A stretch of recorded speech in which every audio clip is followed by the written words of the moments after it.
얼마 전에 뉴스가 났어요. 아마 여론 떠보기를 하고 있는 것 같아요. 큰 내용만 먼저 말씀을 드리면 수능을 수능1, 수능2로 이원한다. 내신을 외부에서 평가한다.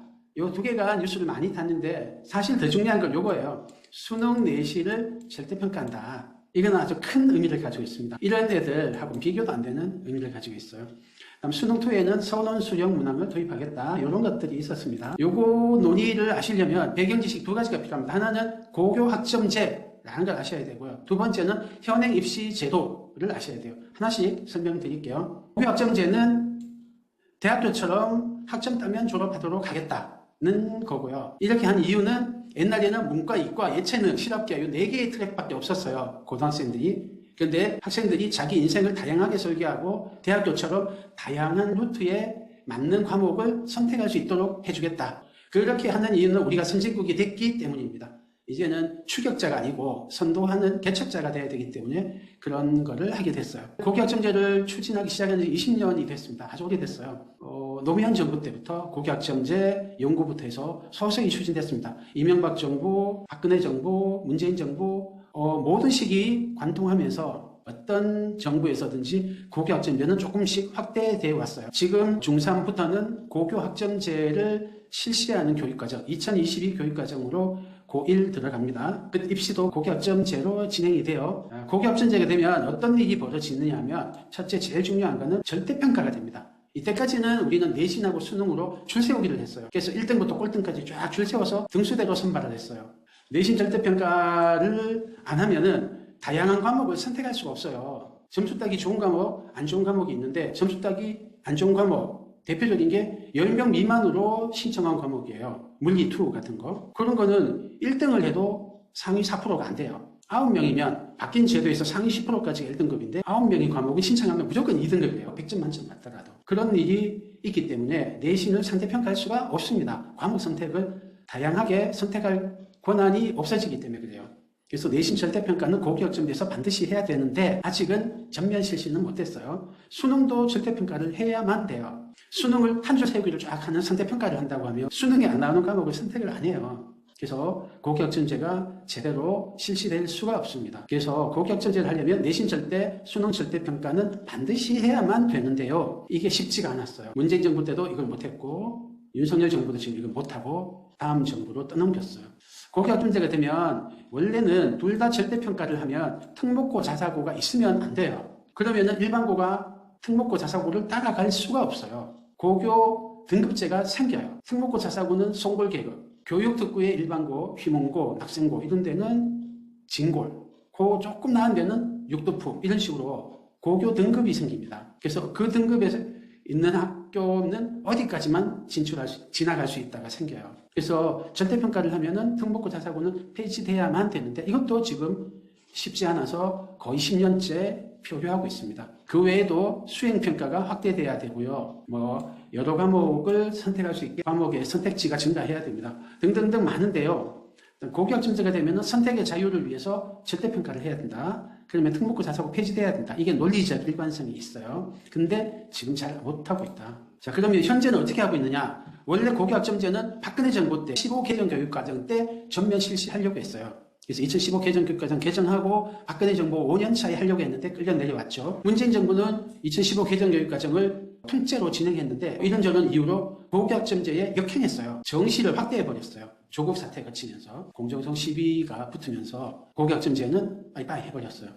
윤석열 정부는 2022 개정교육과정을 실시하게 됐어요. 그런데 2022 개정교육과정은 고교학점제를 더 확대하려고 설계됐는데 윤석열 정부는 특목고 자사고를 살리기로 했어요. 그리고 내신을 9등급제에서 5등급제로 완화했어요. 근데 절대평가는 안 했어요. 절대평가는 안 했어요. 그러니까 타협을 했죠. 9등급제보다는 완화를 하고 절대평가는 채택을 안 하고 타협을 했어요.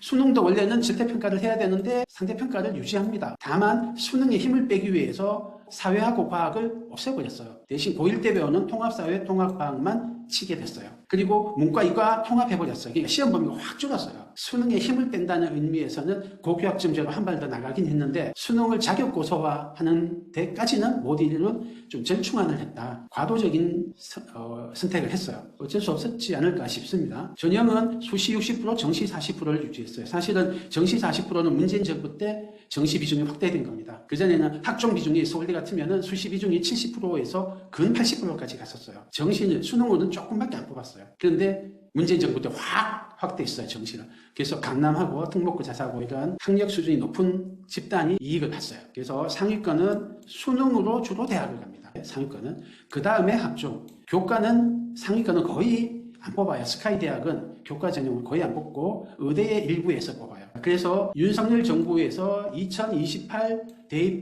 대입제도 개편안 작년에 발표됐죠. 요거에 따라서 현 중3부터 어떻게 적용되냐. 고교학점제와 문재인 정부 때 거에 한 중간쯤 한다. 수능과 내신의 힘을 좀 뺐는데 완전히 빼지는 않았다. 그래서 결국 수능으로 대학을 가는 상태입니다. 현재 상태는. 현 중3부터는 수능으로 대학을 간다. 현 고1, 2, 3도 당연히 수능으로 상위권은 대학 가고 있습니다. 특목고 자사고 애들만 학종으로 가고 있어요. 요까지가 배경 지식입니다. 고교학점제는 어떤 의미가 있고 현재는 어떤 입시 제도를 가지고 있다 말씀드렸어요. 그런 배경 지식을 바탕으로 요번 뉴스에 나온 거를 분석을 해드릴게요. 수능이 어떻게 되는가부터 볼게요. 수능이 수능 1, 수능 2로 나눕니다. 언어하고 수학이라고 했는데 언어가 국어하고 영어일 것 같아요. 그래서 국영수입니다. 수능 2는 선택 과목들 아직 안 정해졌어요. 안 정해졌는데 여기로는 사회, 과학, 심화 수학 등 전공 관련 과목들이 될 거예요. 그 다음에 여기서 중요한 거, 사실은 더 중요한 거, 절대평가를 하겠다, 수능은. 이번에는 수능의 절대평가 범위를 현재는 영어 절대평가, 한국사 절대평가, 제2외국어 절대평가까지 했어요. 국어하고 수학도 절대평가로 가겠다. 이제 다 절대평가를 하는 거죠. 국어, 수학. 그래서 전면 절대평가를 할 거고 그다음에 수능 2에는 선언수령을 도입하겠다. 수능 1은 아마 객관식일 것 같아요. 단답형이거나 지금하고 같이 하는데 선언수령 도입하겠다. 그럼 쟁점은 심화 수학을 포함할 거냐 말 거냐. 요거는 제 생각에는 미국을 따라갈 것 같긴 한데 요거는 지켜봐야 됩니다. 그 다음 내신은 어떻게 바뀌냐. 내신을 외부평가하겠다고 합니다. 이유는 내신 부풀리기를 방지하고 상향평준화를 하려고 그렇다고 해요. 그리고 또 요 이야기를 했습니다. 내신도 절대평가하겠다. 현재 내신은 진로 선택 과목, 융합 선택 과목은 절대평가하고 있습니다. 상대평가는 고1 과정만 상대평가예요. 고2, 고3 과정은 이제는 절대평가 이미 하고 있습니다. 그런데 고1 과정까지 다 절대평가 하겠다는 거예요. 이건 할 겁니다. 이미 고2, 고3 메이저 과목을 절대평가를 하고 있는데 고1 과목 통합과학, 통합사회, 공통수학 이런 건데 이건 당연히 절대평가할 수 있죠. 그리고 외부에서 지필평가는 하지만 수행평가는 각 고등학교에서 한다. 근데 요거는 쟁점이 과연 실시할 수 있을까? 의문이에요.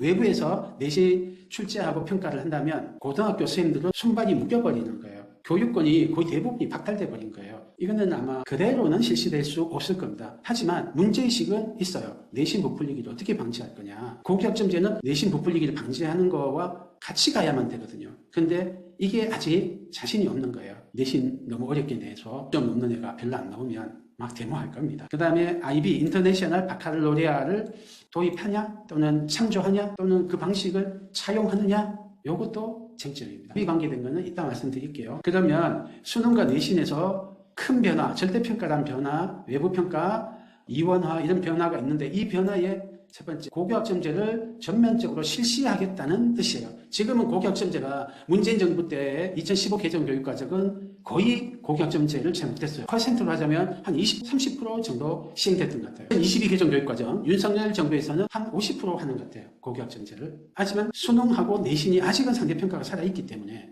특히 수능이 살아있기 때문에 제대로 시행이 어려워요. 근데 이거를 그 다음 정부겠죠. 2002 개정 교육과정 그 정도 될 건데 그때는 전면적으로 고교학점제 하겠다. 한 5년에서 7년 뒤에는 그런 거를 지금 사전 작업하고 있는 것 같아요. 핵심이 뭐냐? 수능과 내신이 한 줄 세우기 도구로 사용되지 않게 하겠다. 원래 수능과 내신은 변별을 위한 도구가 아닙니다.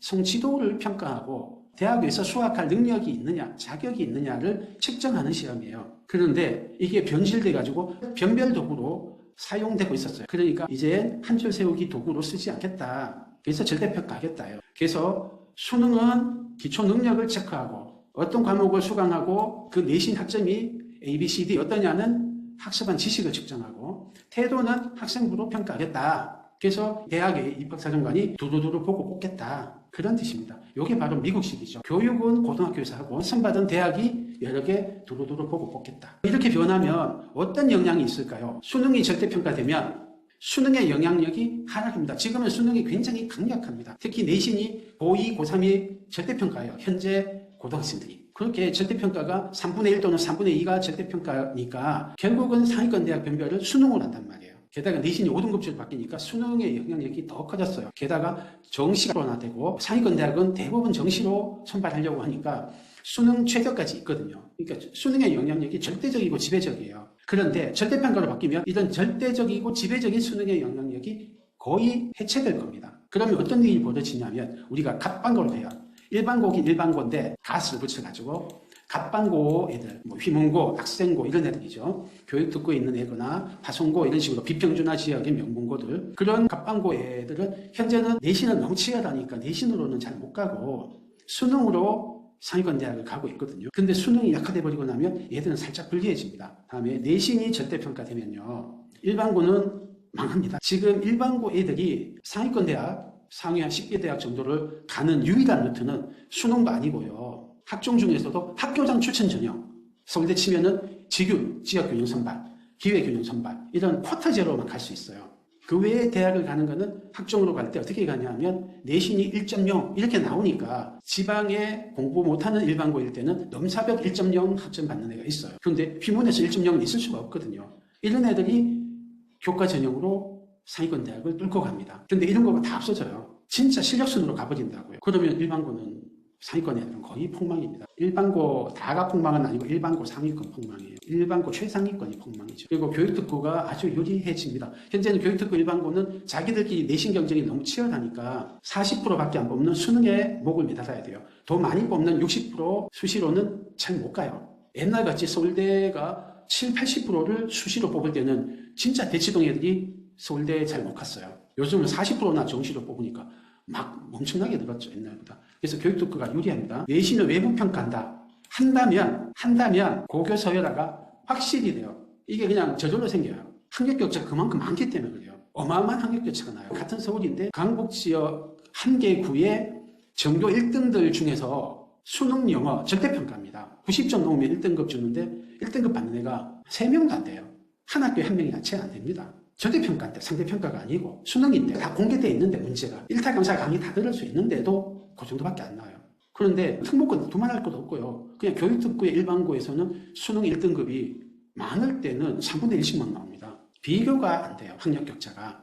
특목고 자사고로 가면 더더구나 약한 수준 차이가 나고요. 그 정도로 학력격차가 나는데 그게 그동안은 내신 상대평가라는 것 때문에 눌려 있었다고요. 한쪽은 혜택을 보고 한쪽은 손해를 보면서 그게 중화되고 있었는데 절대평가로 딱 되고 외부평가 딱 하면은 학력 격차대로 성적이 쫙 나올 거 아니에요. 그래서 지금 수능하고 비슷한 일이 벌어질게요. 어느 학교에서는 1등급이 수십 명이 나오고 어느 학교에서는 한 개 시 전체에서 1등급이 안 나오고 그런 일이 벌어질 겁니다. 그게 수능 한 번이 아니고 고등학교 1, 2, 3 중간기말, 중간기말 12번 동안 작은 수능이 벌어지는 거예요. 그럼 당연히 고교 서열화가 되죠. 학력 순서대로. 그러면 고교학점제 될 수가 없어요. 선생님 말을 듣겠어요? 저기서 출제하는 그 문제를 해야 돼요. 무슨 수행평가를 하십니까? 뭐 에세이 쓰라고 하세요? 뭐 수행 발표하라고 하세요? 안 돼요. 교육특구만 유리합니다.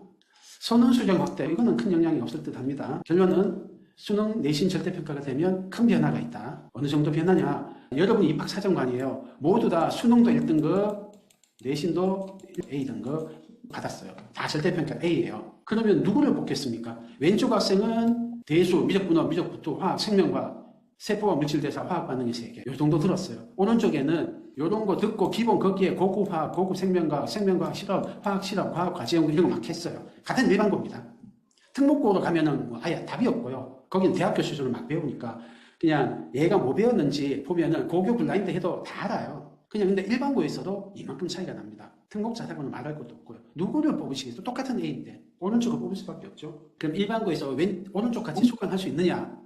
제 생각에는 고고화학 이런 거 개설 안 됩니다. 영동여고에 지금 물리2 과목이 거의 개설이 안 되거든요. 전국에 물리2 수능 치는 애가 3,000명이 안 돼요. 그러니까 대부분의 일반고에서는 왼쪽처럼 그냥 평범한 과목 수강할 수밖에 없어요. 고교 학점제 해도. 소수의 잘하는 애들만 이런 심화 과목을 듣게 됩니다. 학력 격차가 어마어마하게 있거든요. 현재 이거를 그냥 덮어두고 있단 말이에요. 억누르고 있단 말이에요. 얼마나 거대한 학력 격차가 있느냐 하면 서울대 입학생 출신 학교를 보면요. 일반고가 전체의 48%, 한 50% 정도 옵니다. 나머지 특목자사고가 한 50% 와요. 반반 옵니다.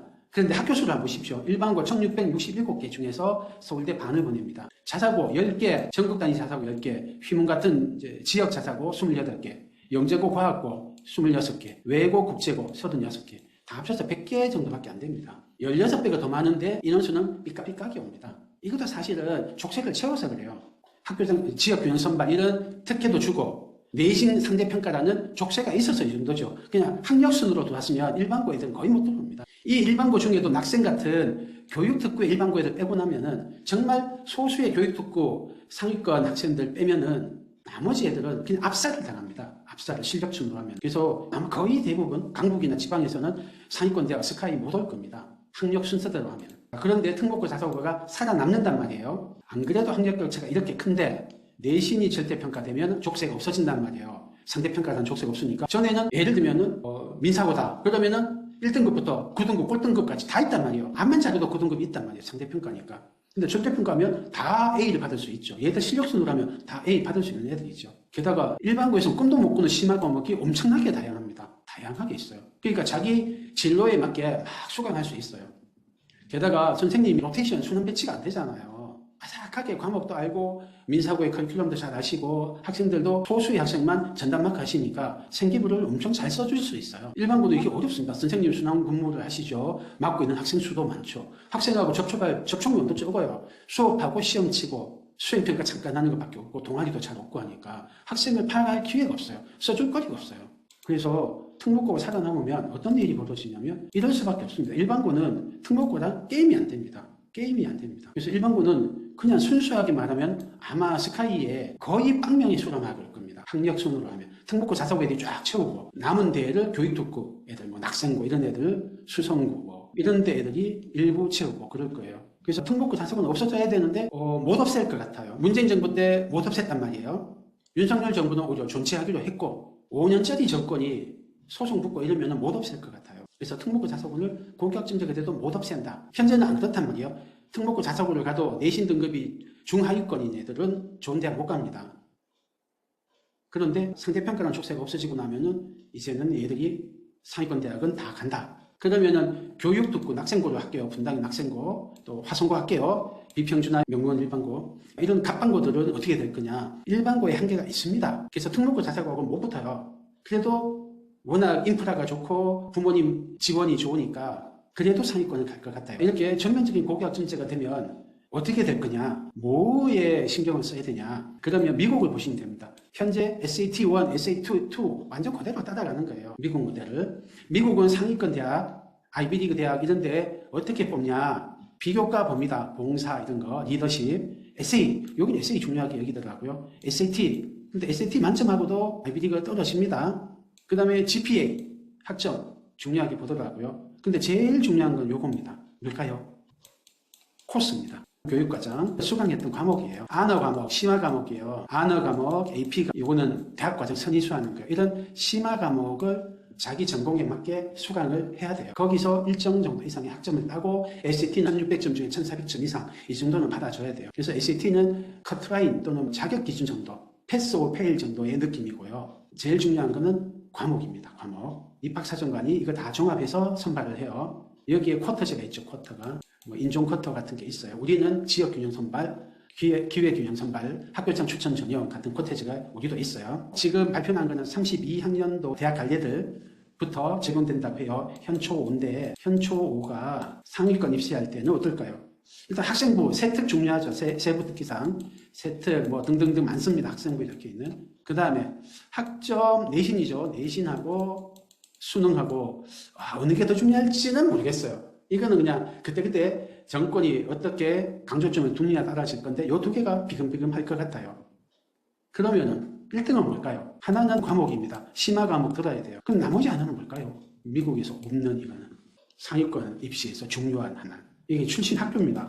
출신 학교. 제가 그냥 제 혼자 추측이에요. 특목고를 나왔다. 그러면 여기서 벌써 일반고에서 따라올 수 없는 커리큘럼과 관리를 받게 돼요. 그래서 그냥 계급 차이가 생깁니다. 넘을 수 없는 계급 차이가. 그래서 학교가 이때는 중요하다. 그래서 일반고 가지 마시고 특목고 하셔라. 그래서 사실상의 고교 등급제가 실시되는 셈이죠. 그냥 입학사정관이 알아서 커리큘럼 보고 뽑아왔더니 어이구 이들 어째? 잘하는 애들 뽑았더니 몽땅 다 영재고, 과학고, 자사고, 외고 애들이네? 이렇게 되는 거예요. 고당 잘하는 애 뽑았더니 어이구 이들 어째? 강남 애들이나 뭐 교육특구 애들이네? 이렇게 돼요. 나머지는 가재, 붕어가 되는 거죠. 너무 슬프죠? 슬퍼요. 그렇게는 안 되겠죠? 설마 우리나라가. 그러면 이게 과연 될까? 실시될까? 어떤 분은 뭐 택도 없다 이야기 하시는데 제 생각은 그렇지 않습니다. 의대에 4,000명 지원한다고 22년도에 했거든요. 윤석열 정부 초기에. 에이 4,000명이 말이 돼? 지금 3,000 몇 명 뽑는데 한꺼번에 2배를 뽑는다고 말도 안 되는데 지금 하는 거 보십시오. 좀 줄었지만 2,000명 하잖아요. 이 떠보기 한 거 그냥 예사로 나오는 거 아니에요. 그래서 떠보기를 했고 물론 다음 정권에서 추진돼야 될 거예요. 윤석열 정부가 할 건 아니에요.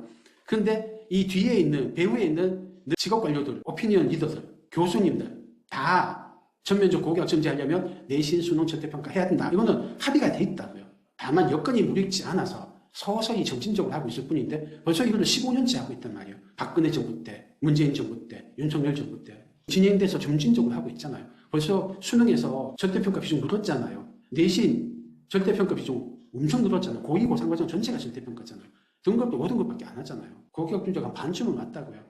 나머지 반을 다음 정권에서 어떤 정권이 오더라도 아마 할 겁니다. 그래서 가능성은 높습니다. 다만 그때그때 상황을 보고 정치적 관계를 보고 힘겨루기 하면서 변형은 될 거예요. 하지만 이게 5년 뒤냐 10년 뒤냐 차이일 뿐이지 됩니다. 수능에서 이원화는 될 거예요. 절대평가 될 겁니다. 논서술 문항 이건 될 거예요. 이거는 별로 반대가 없어요. 지금은 막 이게 되게 큰 변화 같잖아요. 그런데 벌써 수능 범위가 줄었단 말이에요. 이거를 현 중3이 처음으로 치게 되거든요. 현 중3, 중2, 중1들이 수능 범위 줄었는 거로 몇 번 치고 나면은 수능의 비중이 점점 줄 겁니다. 현재는 40%를 정시로 뽑으니까 수능이 되게 중요한데요. 요것만 살짝 바꾸면 40%가 아니고 30%로만 25% 아니면 자율에 맡긴다 이래버리면 옛날처럼 돌아가요. 옛날에 학종으로 80% 수능으로 20% 뽑았다고 서울대가. 그때는 수능 비중이 낮았어요. 애들이 수능 말고 명문대를 갈 수 있는 길이 많았단 말이에요. 사소한 것만 바꿔도 수능의 비중이 쭉쭉 줍니다. 수능 비중을 극단적으로 늘린 건 문재인 정부예요. 그렇기 때문에 수능의 비중이 현재는 40%인데 점점 주는 걸 보시게 될 겁니다. 그래서 현 중2, 현 중1은 수능 비중이 줄는 거를 보게 될 거예요. 현 초5가 대학 갈 때쯤에는 수능을 절대평가해도 그다지 혼란이 없다. 그리고 수능 시험 범위도 국영수만 메인으로 SAT1처럼 수능으로 치고 수능2는 치고 싶은 애만 쳐 이렇게 선택 과목 될 거예요. 그럼 미국에서 SAT2, 이게 SAT 서브젝트 테스트라고 하는데 과목별 시험이죠. 그러니까 지식을 측정하는 시험이에요. 이거 비중이 얼마나 높느냐? 미국에서 안 보진 않아요. 아이비리그 대학에서. 근데 비중은 한참 낮습니다. 예를 들면은 얘가 내신으로 물리를 못했어요. 근데 SAT2에서 물리를 잘 쳤다. 그러면 너 잘하네 하면 붙여줄까요? 아닙니다. 그냥 내신이 더 큰 비중을 두고 판단을 해요. 너 시간 많을 때 물리 못했는데 SAT2 이건 뭐야? 좀 딸딸딸한 거 아니야? 이렇게 되거든요. 그래서 SAT2처럼 수능2에서 사회과학, 심화수학 잘 봤다고 해서 될 거냐? 그렇진 않을 겁니다. 하지만 변수는 있어요. 수능 비중을 강하게 만들고 싶은 집단이 있어요. 강남, 분당 이런 교육특구는 수능 비중을 높이고 싶어요. 수능이야말로 금수저 전형이거든요. 그래서 수능 비중을 40%가 아니고 100% 하고 싶고 수능을 어렵게 하고 싶고 수능을 9등급이 하고 싶고 막 그래요. 수능 비중이 올라갈수록 강남 같은 교육특구는 아주 유리하거든요. 특목 영재고는 수능 준비도 안 해요. 민사고 외대고 에다 수능 준비 안 해요. 수행평가랑 심화 과목 하느라고 수능 비중이 낮아요. 워낙 똑똑하니까 적게 하고도 잘 나오는 것 뿐인데. 그러니까 일반고 중에 탑티어에 있는 그룹들, 강남이라고 할게요. 또 강남에서는 수능을 좋아합니다. 상대평가를 좋아합니다. 그래서 정치적으로 파워가 세니까 막 해가지고 옛날 문재인 정부 때처럼 수능 비중을 유지할 수 있어요. 그거를 수능2가 그 역할을 할 수 있죠. 그게 모르겠어요. 이건 정치적인 거니까 지금 예측할 수는 없고요. 나중에 정치적으로 결정될 겁니다. 하지만 큰 흐름은 절대평가다. 내신, 절대평가는 한 중간쯤 되는 것 같아요. 왜 높다고 생각 안 하냐? 고교 학점제는 내신 절대평가 돼야 되지만 제가 생각에는 내신 절대평가 해버리면 일반고 진짜 폭망이에요. 특목고 자사고 살아있는데 특목고 자사고랑 갑반고 애들한테 내신 상대평가라는 핸디캡을 빼주는 순간 일반고는 진짜 저 밑에 낮은 계급, 수도라 계급, 이런 천민 계급 된다니까요. 수능으로 게임이 안 되기 때문에 뚫고 상위권 갈 길이 없어요. 그러니까 절대평가, 상대평가를 일부 남겨야만 될 수 있어요.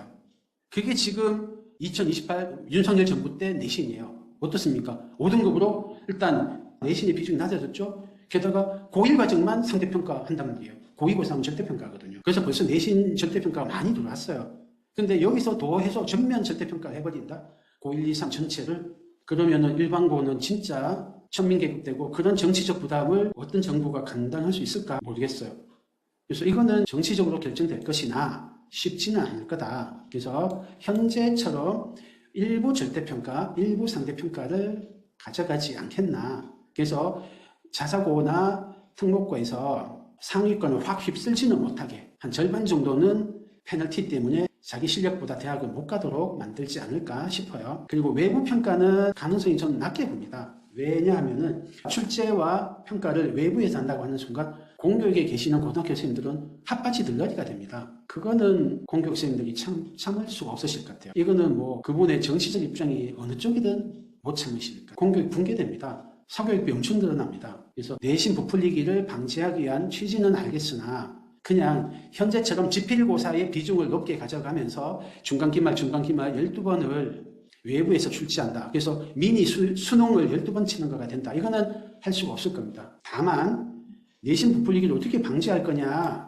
하면은 IB처럼 하지 않을까 생각해요. IB도 절대평가거든요. 정확하게는 절대평가, 상대평가가 아니에요. 자기들의 철학이 있어요. 학생의 성장에 맞춰진 평가라고 해요. 참 멋있죠. 근데 거기서는 어떻게 하냐면 세계의 여러 나라의 여러 스타일의 고등학교가 있는데 거기에 수업 품질과 학생의 성취도에 대해서 선생님들이 매겨요. 인터널 어세스먼트 하고 익스터널 어세스먼트 두 개가 있어요. 내부 평가, 외부 평가. 근데 내부 평가가 수행 평가 같은 거예요. 근데 이거를 선생님들이 뭐 루브릭이라고 하는데 평가표가 다 있어요. 평가 기준이 있고 그걸 가지고 하고 그거를 IB 체크를 합니다. 마더레이션이라고 하는데요. 그래서 평가가 돼요. 이거를 대구, 제주 같은 이 선도 시범학교에서 하고 있는데 꽤 돼요. 부풀리기가 안 돼요. 그러니까 지필고사는 외부 평가 가능성이 낮지만 제 생각에는 그냥 수행평가라든지 퀴즈라든지 이렇게 다양한 게 있을 거 아닙니까? 그런 다양한 지필고사 아닌 수행평가의 형태로 하는 거는 외부 평가가 일부 개입할 수 있다.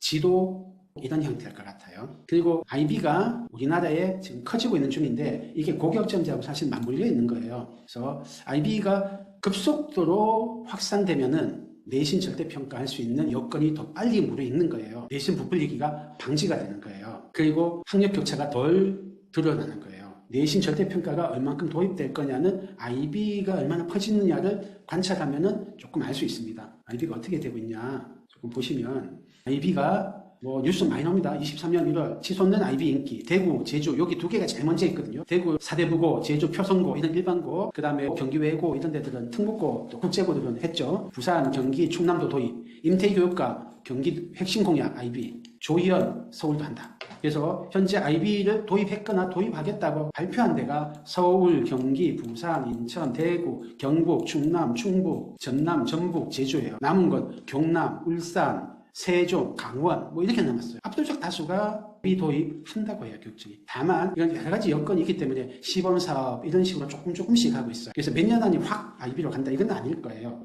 그리고 IB로 가더라도 외국에 많은 돈을 줘야 돼요. IB 본사에. 그렇게는 우리나라가 할 나라가 아니에요. 배워가지고 KIB를 만들 거예요. 한국화된. 왜 이걸 하느냐. 우리도 고교학점제 취지에 맞게 학생들의 기초 역량을 길러주고 다양한 선택지를 만들어주고 싶은데 내신 부풀리기 같은 게 있어서 절대평가가 어렵다. 어떻게 하면 좋겠냐. 보니까 IB가 잘하고 있거든요. 그래서 IB의 노하우를 배우는 중이에요. 실제로 해가면서. 그래서 그 연구가 쌓인 거를 전국으로 확산하겠죠. 그래서 시범학교들의 선생님들이 연구하시고 장학관이니 뭐 교육감이니 또 교육부니 이런 데서 아마 머리 맞대고 교수님들 이런 분들이 연구를 하실 거예요. 그래서 한국에 맞는 교육체제를 만드실 거예요. 그게 2000 개정 교육과정이 될지 또 그 다음이 될지 모르겠는데 아마 10여 년은 더 지나야 되지 않겠나 생각은 합니다. 다만 IB가 빨리 퍼지고 여기에서 배운 노하우가 쌓이면은 내신 절대평가하는데 조기에 도입될 수는 있습니다. IB를 전면적으로 하는 건 좀 오래 걸려도. 그래서 이건 보셔야 돼요. 그래서 내신 절대평가 가능성이 있다. 얼만큼 될지는 좀 봐야 된다. 자, 그럼 실시 시기. 현재 예상 나오는 건 32학년도 현 초5부터예요. 현 중3, 중2는 영향이 적습니다. 하지만 이 학생들은 뭐를 봐야 되냐면 정시 40%가 변할 가능성이 있습니다. 이게 30%로 떨어질 가능성이 있어요. 아마 중3은 아닐 가능성이 높은데 현 중2는 가능성이 있습니다. 그리고 현 중1, 초6 얘들은 초5 때 확 바뀌니까 재수, 삼수 어려운 불리함이 있죠. 그리고 이것도 마찬가지로 정시 비중이 점점 내려갈 거로 보여요. 학종 비중이 올라갈 겁니다. 요거는 변화가 있을 수도 있고 없을 수도 있어요. 요거는 다 대비하셔야 됩니다. 학종을 어떻게 대비해야 돼? 뭐 이런 것까지는 오늘 못하는데, 그럼 초5, 초4는 얘들은 바뀌고 나서잖아요. 아까 예측드렸지만 수능 절대평가는 될 거다. 내신 절대평가는 다양한 변형이 있을 수 있다. 봐야 된다. 수능 2에 어떤 과목이 들어가고 어느 정도 입시의 비중을 차지할지는 봐야 된다. 심화 수학이 들어가고 그래버리면 절대평가라도 꽤 무게가 있겠죠. 그래서 얘들은 상대평가가 될 수도 있어요. 박근혜 정부 때 고교육전지 전면 실시한다고 했는데 문재인 정부가 들어와서 엎어버렸고요. 그런 일이 있으니까 어떻게 될지 몰라요. 정권이 바뀌기 때문에. 그래서 상대평가든 절대평가든 모두 대비해야 됩니다. 그리고 선원술 대비를 좀 해야 돼요. 초3이하는 얘들은 이제 전면적 고교학점제를 대비해서 공부하다가 안 바뀐다 하면은 수능이나 내신 요즘 스타일로 한 줄 세우기 공부 그때 가서 해도 안 늦어요. 기초공사 잘 하는 형태로 하면 됩니다. 그럼 뭘 준비할 거냐? 현재 입시 상황만 보고 현재는 수능이지 상대평가지 그럼 1.4음이지 이렇게 해서 요것만 준비하시면 안 돼요. 변할 수가 있거든요. 절대평가로 바뀔 수 있고 수능 비중이 확 낮아질 수 있기 때문에. 그래서 현재 약간 과잉 투자를 하고 있는 건 교과 극심화예요. 제 생각에는 수학, 교과, 극심화는 너무 많이 한다. 또 적게 투자하는 거는 독해력, 학습 능력, 사고력, 탐구력, 의사소통 능력 같은 고교 학점제스러운 능력들은 좀 적게 하고 계신다. 이런 사교육 학원도 적잖아요. 그래서 제 생각에는 선행 중요해요. 해야 되는데 능력이 되면. 근데 선행하는 것보다 어릴 때일수록 능력을 기르는 걸 좀 더 하십시오. 능력보다 더 중요한 게 태도예요. 호기심을 가지고 자기가 스스로 뭔가 탐구하고 깨우치고 남과 토론하고 그런 태도. 혼자서 열심히 공부하고 혼자서 책 읽고 유튜브 보고 지식을 이해하고 그런 태도. 그보다 공부할 마음이 있어야겠죠. 근본적으로는. 전에는 군대처럼 훈련시킬 수 있었어요. 문제집 많이 풀고 심화 문제집 많이 풀면 성적이 나오니까. 근데 고교학점제는 이렇게 돼요. 자기가 어떤 논문을 찾아보고 어떤 실험을 설계하고 그래서 논문 쓰고 발표하고 이런 식이에요. 어디서 시키는 대로 따라할 수가 없어요. 학원이란 게 있기가 어려워요. IB가 되면 학원을 거의 못하거든요. 그러니까 평가도 다 수행평가 위주예요. 학생이 진심으로 할 마음이 있어야 돼요. 탐구할 마음, 공부할 마음 이런 마음이 있어야 돼요. 그래서 공부하는 마음을 길러주시는 그런 거를 어릴 때 하셔라. 뭐 어떻게 하면 좋냐? 저희 다른 설명을 좀 참고하시면 됩니다. 무엇을 해야 되냐? 지필평가보다 수행평가 비중이 많아집니다. 학습할 양이 많아져요. 지금은 수능 범위만 깔깔깔깔 공부하는데요. 아까 보셨지만 고고화학, 화학실험, 투 뭐 이런 수능에 안 나오는 많은 과목을 공부해야 돼요. 전에는 수포자 이런 거 줄인다고 시험 범위를 좁게 하고 대신 수능 문제가 막 괴랄하죠. 괴이형 문제들이 막 나와요.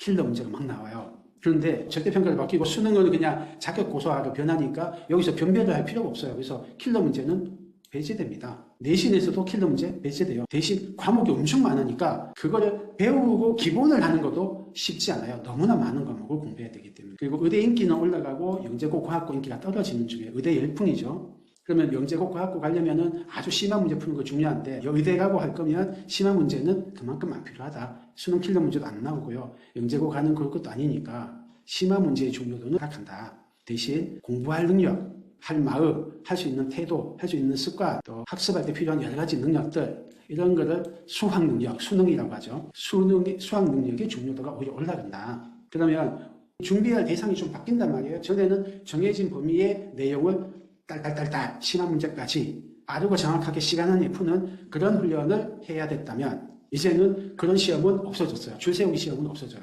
대신 많은 과목을 깊이 있게 공부해야 돼요. 심화 과목까지 공부해야 돼요. 발표도 하고 토론도 하고 리포트도 쓰고 그래야 돼요. 그럼 어떻게 하면 좋냐? 저는 제일 중요한 거는 요거라고 생각합니다. 비판적 독서. 그리고 자기가 하는 걸 디베이트하면 참 좋아요. 이게 비판적 사고를 만들어주거든요. 저절로 그냥 생각하란다고 생각이 되지 않아요. 우리 인간이 그렇거든요. 자기 사고가 옳다고 믿기 때문에. 근데 이 사고와 이 사고가 다 만나서 디베이트를 하면 날카로워집니다. 그래서 비판적으로 변해요. 두 번째, 사고력을 기르는 방식으로 공부해라. 지식 공부 중요해요. 지식이 있어야 사고력도 되는데, 근데 지식 학습만 너무 하지 말고 지식 학습에다가 사고력 학습을 꼭 추가하셔라. 수학 사고력, 과학 사고력, 사회 사고력, 언어 사고력, 아무데나 다 사고력이라 갖다 붙이는데요. 사실은 다 과목별로 사고력을 기르는 게 있습니다. 하시면 좋고요. 그다음 자기주도 학습 능력, 혼자 공부해본 경험이 꼭 필요해요. 학원표로, 부모표로 시켜서 하는 공부 말고 혼자서 이것저것 찾아보고 탐구하고 연구하고 발표하고 이런 공부가 필요해요. 전공 관련해서는 요 좀 큰 애들 이야기입니다. 꼭 선행을 하십시오. 그다음에 산출물 해보는 경험을 추천합니다. 산출물을 만들어 보면 탐구 능력도 생기고 발표력도 생기고 그래요. 이게 고교학점제가 되든 IB가 되든 언어과가 되든 아주 빛을 발할 겁니다. 이게 근데 단기간이 안 돼요. 산출물 경험을 할 수 있는 가장 좋은 거는 영재교육원입니다. 공교육에서 하고 있는 건 영재원이 산출물을 합니다. 아직은 일반 공교육에서는 산출물 수업을 잘 못해요. 여건이 아직 안 돼 있어요. 하지만 영재원은 합니다. GTG 영재원이 또 있어요. GTG 수학 영재원 있으니까 그것도 필요하시면 이용하십시오. 영재교육원 이용하시면 좋다. 서울은 영재교육원이 교육청 영재교육원 말고도 많아요. 그 다음에 산출물 대회가 있습니다. 과학탐구대회, 과학탐구토론대회, 각종 대회들이 있거든요. 이 대회를 이용하십시오. 그래서 영재교육원과 대회를 적극적으로 활용하셔라. 어릴 때부터. 초1 때부터 영재교육원이 있으니까 꼭 활용하십시오. 저희 영재교육원 설명이 유튜브에 있으니까 이용하셔도 좋습니다. 자, 그 다음에 질문 있으면 채팅으로 남겨주시거나 마이크 켜고 말씀을 해주십시오. 상대평가와 절대평가를 동시에 준비하라고 하시는데 준비 방법이 다른가요? 상대평가는 아까 보셨지만 정해진 소수의 범위를 딸딸딸딸딸 문제풀이 많이 하고 심화하고 이런 방식이고요. 절대평가는 많은 양을 공부합니다. 고급 수학, 고급 과학 이런 이렇게 여러분이 듣도 보도 못한 그런 과목이 공교육 과정에 있어요. 그런 거를 혼자서 공부해야 돼요. 학원이 없어요. 게다가 거기는 수행평가 비중도 없습니다. 산출물 만들어야 되고 발표해야 되고 뭐 연구해야 되고 그래요. 그런 거는 공부 방법이 아예 다르죠. 정해진 거를 문제집 막 푸는 문제집 푸는 공부 주로 하는 거라 이것저것 찾아보고 만들고 발표하고 생각하고 탐구하고 이런 거니까 공부 방향이 많이 달라요. 그래서 혼자 책 읽고 공부하는 게 아주 기본이 돼야 돼요. 그래서 비판적 독서가 가장 중요합니다. 그리고 공부하려는 지적 호기심을 많이 살려줘야 돼요. 문제집만 달달달 풀면 지적 호기심 많이 죽이거든요. 좀 다르죠. 그래서 대회나 산출물 이런 것도 많이 하면 좋고 상대평가 위주로 할 거면 문제집 많이 풀고 그렇죠. 귀한 시간 내주셔서 감사합니다.